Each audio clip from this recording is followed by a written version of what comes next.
Hi, so in a previous video I was showing you my Christmas hat that I made using this LED tape. This is the WS2812 50/50 LEDs with a built-in controller chip. Controller chip is the WS2811. The 2812 is obviously with the LEDs as well. And this is the circuit I used: a old mobile phone type battery, a little Adafruit trinket, and a TP4056 charging board there, just for charging the battery and a bit of protection. And we've got a 1800 microfarad capacitor there, just for a bit of buffering on the power supply lines. Now, a slight correction to the previous video. I did state that the wires came off, and yeah, what happened is this power wire here came off, and that was obviously causing an issue. This is basically just a break in the power line. That's how I can turn it on and off, so we needed to solder them back on again. And I was saying it looked like one of the grounds had come off. Well, actually, of course, I was looking at this ground here, and that's because the LED tape has dedicated power lines, as well as a duplicate copy of the power lines as well.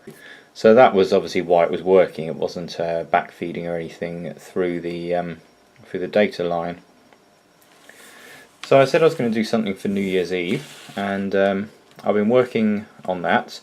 I'm obviously took this circuit out because I want to reuse most of the circuit components of it, but I'm not going to reuse tape. Now, I could have done, but I actually brought a 5 meters of this in black, because I was going to go for something black, and wasn't quite sure how best to mount the LEDs on it, whether or not I was just going to try and stick something around this or something like that. So what I've come up with is to use a hat like this. So as you can see, I've already gone ahead, try and get that in the image there for you. And yeah, so we can move that out of the way because we don't need that. So this is the hat I've gone for, and it's turned out okay, not quite as I would liked. As you can probably gather, what I've done is I've got the LED tape running all the way around the outside. Then I got this piece of material here, and I've basically stitched it in there, stitched it there, and stitched it at the top there as well, and that just holds the LED tape in. So you can kind of see where the tape is because of the creases. But yeah, it's not too bad. It looks a bit better in person than it does on the camera. The camera's showing up the creases a lot more, and being sort of at night time, it's not going to be too noticeable. You're just going to notice the LEDs, hopefully. I did test them briefly with them being behind this material, and it obviously does dim the lighting effect quite a lot, but I didn't want anything too over the top, so hopefully it'll still be bright enough. Made a bit of an error here. I cut this a bit too short, so I had to add an extra piece along the back there, and that's sort of the more bulky area where the two join together. And then I've just got the wires coming through the back here. Ignore this part of the stitching. That may look like it's doing something to do with the wires. That was literally just a case of getting the cotton the wrong side of the wires when I was stitching it and didn't realise, so it was bring it over there, but I'm not going to bother to unpick those because that will start unravelling a lot, so that's fine as it is. So the next question really is, you know, where can I put the electronics in this? When this is on, I'm kind of thinking that your head's going to be up here, so you don't really want a battery or anything mounted there. So what I'm kind of thinking is using these little grooves here because of the dip in the top of the hat. That seems to give you a bit of extra space. Might have to extend some of those wires a little bit on there, and then try and put the circuitry in, say, one side, and try and mount the battery in the other side. That's a possibility. The good thing about using a thin battery is, you know, I mean, it's taller than the groove there, so that might have to go on the side somewhere. It's going to be a sort of trial and error thing, really, of seeing where best to sort of put it, that it's going to not interfere when you're actually wearing it. So that's the next step with this one, and I shall show you the results once I've started getting some of the electronics in. I think the first thing I'm going to do is get some wires hooked up to the LED tape, just to make sure that it's showing through okay, and then we'll move on with the wiring itself for the circuitry. Okay, so I've got the power connected up to it and the data line, and yeah, this is the kind of effect that we get. So it's not, it actually shows it slightly better on camera than it does in person. The having this blue strip around holding the LEDs in does tend to sort of blur the effect, not so much in its blurring the light, which obviously it does, but the animations don't seem quite so defined.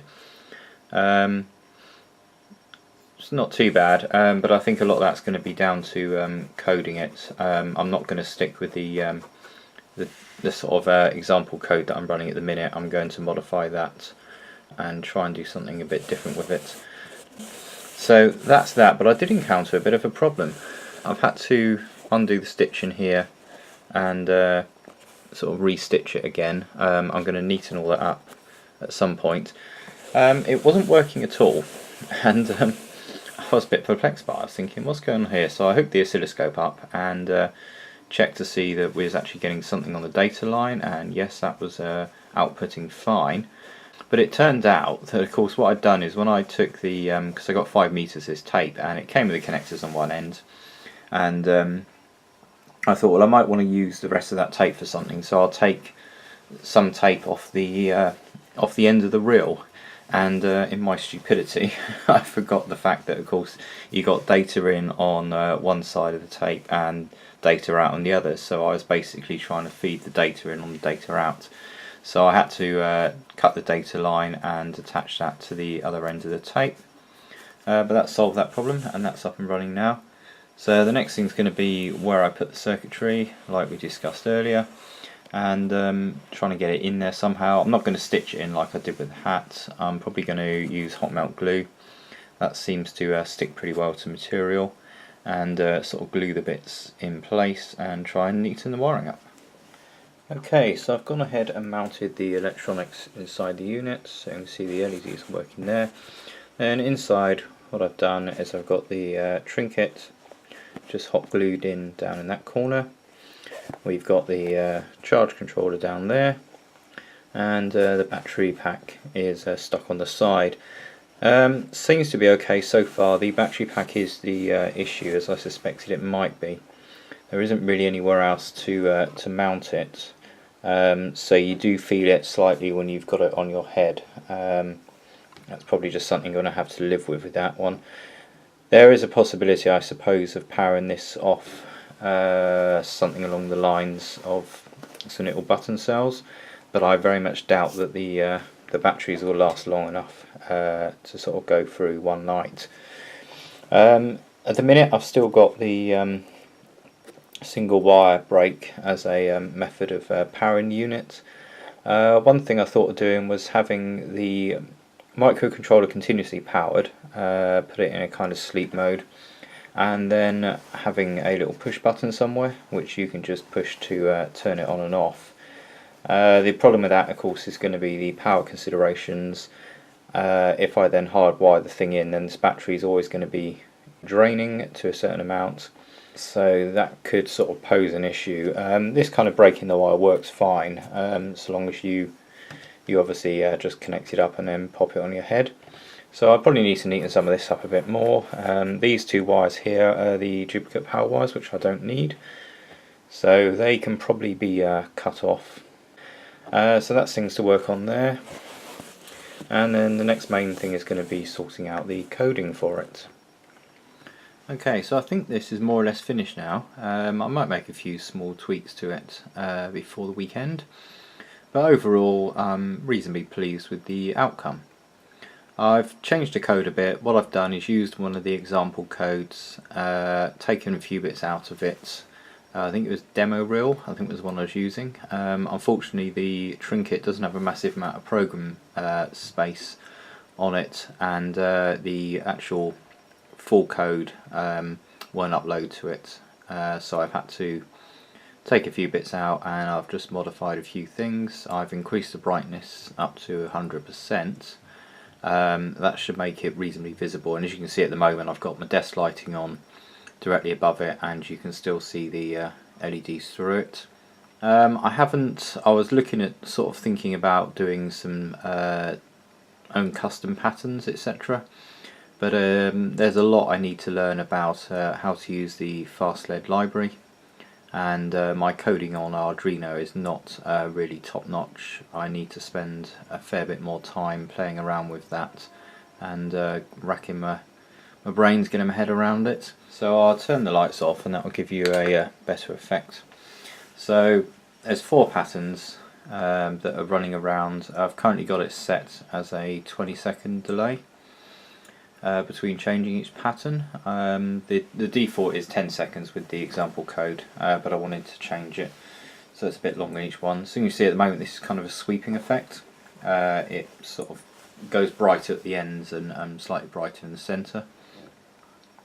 This one I think is a rainbow effect, and it's just got glitter on top, which is, so it's basically just flashing I think white, pulsing white on random LEDs. So that's quite a good effect. That's a similar effect, but it's got a bit of a sweeping nature to it.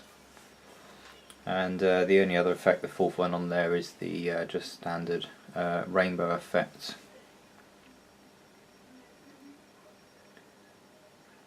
Which is that one there.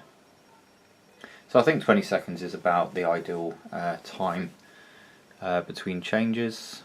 Could possibly increase that to 30, I'm not too sure yet. I don't know what the power's like on this. I haven't, because the way I wired it up now I can't test it easily, but I'll have to have a look to see if it's drawing. When I did the Christmas hat, we're getting sort of about 30-40 milliamps was the sort of nominal current draw. But I don't know if that was pushing the brightness up to max or not on that sketch. So this one is pushing the brightness up higher. But all in all, it should last a fair few hours on battery. So I hope you found that video useful. If you did, please give it a thumbs up and please subscribe. And any comments, please leave them in the comments section below. I try to read everyone and reply when I can. See you soon for the next one.